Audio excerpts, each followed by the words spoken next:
Good afternoon, Belize. It's midday, and you tune into the news at noon, where we bring you the latest updates from around the country. I'm Isana Kayetano, and here's what's making headlines today. BTL agrees to talks as 175 former employees demand long overdue severance. Looters strip abandoned Port Loyola Polyclinic as community outrage grows.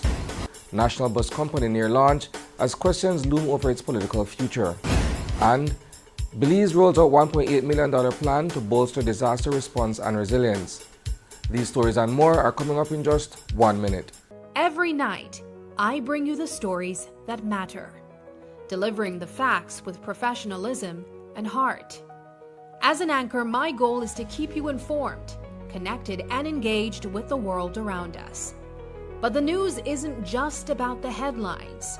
I'm Sabrina Daly, and each week we look on the bright side with stories that inspire, uplift, and celebrate the strength of our community. Join me every night as we uncover stories that inform, inspire, and connect us. I am News 5.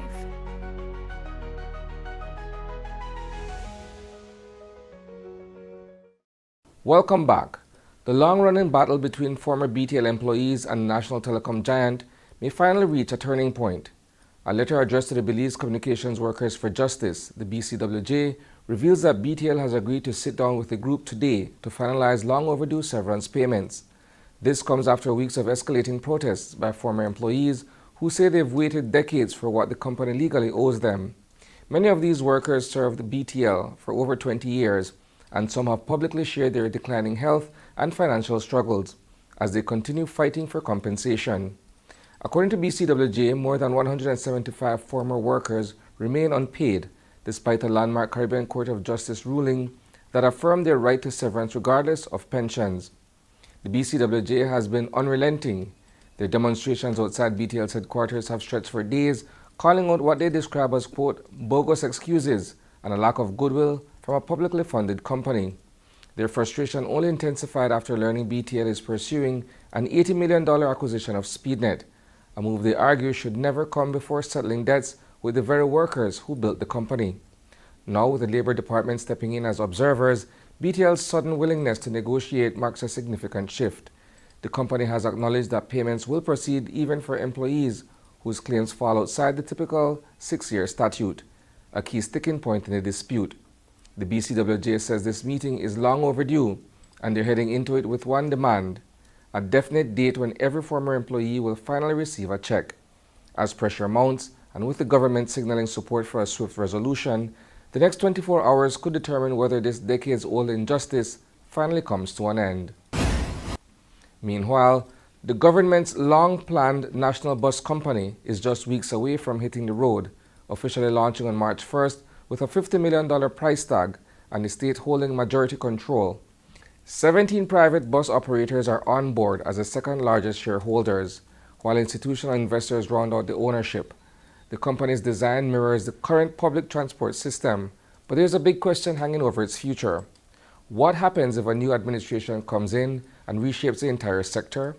Could the national bus company find itself at a disadvantage? We put that question directly to the Minister of Transport, Dr. Louis Zabani. We learned from our past experience with what happened with Novello and looking at what other jurisdictions do. So that is why we have the legislation that is being prepared that will speak very clearly to how the road service permits that are under the National Bus Company are to be preserved, and how future road service permits are to be issued out. Now, it is very possible that in the next 30 or 40 years, when there's another government,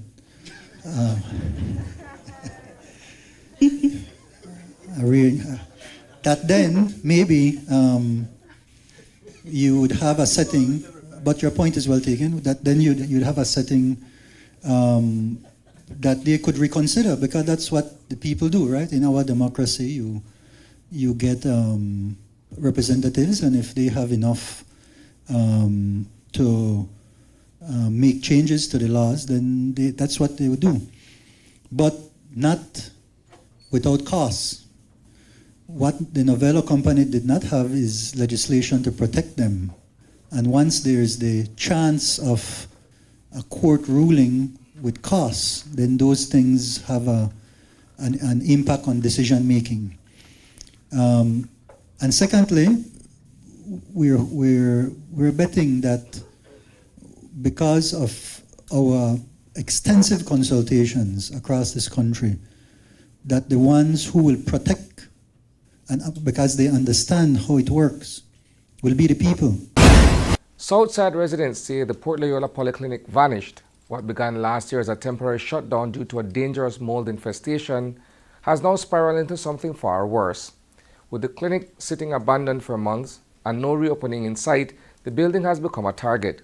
Looters have stripped it clean. Doors, windows, toilets, cabinets, even the light fixtures are gone. What once served thousands now stands as a hollow shell, and the frustration in the community is growing. Back in August, Health Minister Kevin Bernard admitted the building had been condemned and likely needed full reconstruction. But he warned the fix wouldn't come quickly. The cost was high, the work extensive, and residents would need to wait. But what they didn't expect was to watch the clinic disappear piece by piece. Some neighbors say they've seen trucks hauling materials away more than once, broad daylight pillaging of a public health facility. For a community that already struggles to access basic health care, the empty clinic isn't just an eyesore, it's a painful reminder of how long they've been left without the services they depend on. Belize is stepping up its defenses against climate and natural disasters. On Monday, the Ministry of Sustainable Development and the government of Taiwan launched a $1.8 million project to boost the country's disaster readiness. At a signing ceremony in Belmopan, officials rolled out the Belize Multi-Hazard Risk Management Capacity Building Project, which will run from 2026 to 2029. The initiative will tighten coordination across ministries, strengthen early warning systems, build more resilient communities, and bring in new wildfire monitoring technology.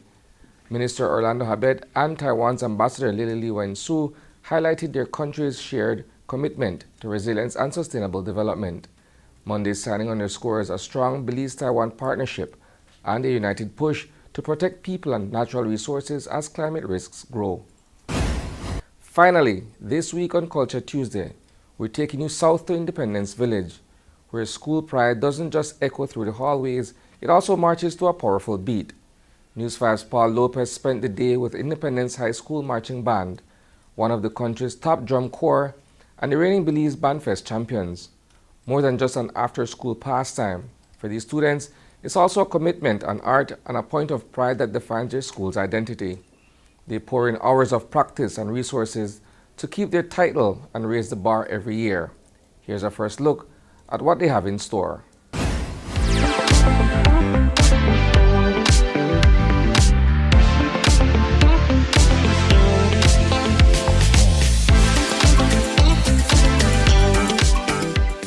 I must say the discipline. Independence High School is governed by discipline, and that is certainly a rollover for the band members. I am a biggie when it comes to discipline. I always instill in my students and I emphasize to them the importance of discipline, because when you are disciplined, you are respectful. When you're respectful, people consider you to be mannerly. And when you are mannerly, it means that you are a team player. And those attributes are very, very, very important to me. In what other ways do discipline come out with the band? Is it also extending to their schoolwork? Oh, yes, certainly. I often tell my members and also the parents that I work with that before I am a teacher, before I am a band director, I am a parent. And that my members should never, ever, ever lose focus of why they are at Independence High School or enrolled at any learning institution across Belize. It is for you to get an education, and I stand strongly behind that. That's a wrap for the news at noon. But don't worry, there's plenty more coming your way at 6 p.m. We'll dive deeper into these stories and more. In the meantime, visit greaterbelize.com and follow us on Facebook for real-time updates. And don't miss Open Your Eyes tomorrow morning for fresh takes on today's headlines. Thanks for tuning in, Belize. Stay informed, stay inspired, and have a fantastic afternoon.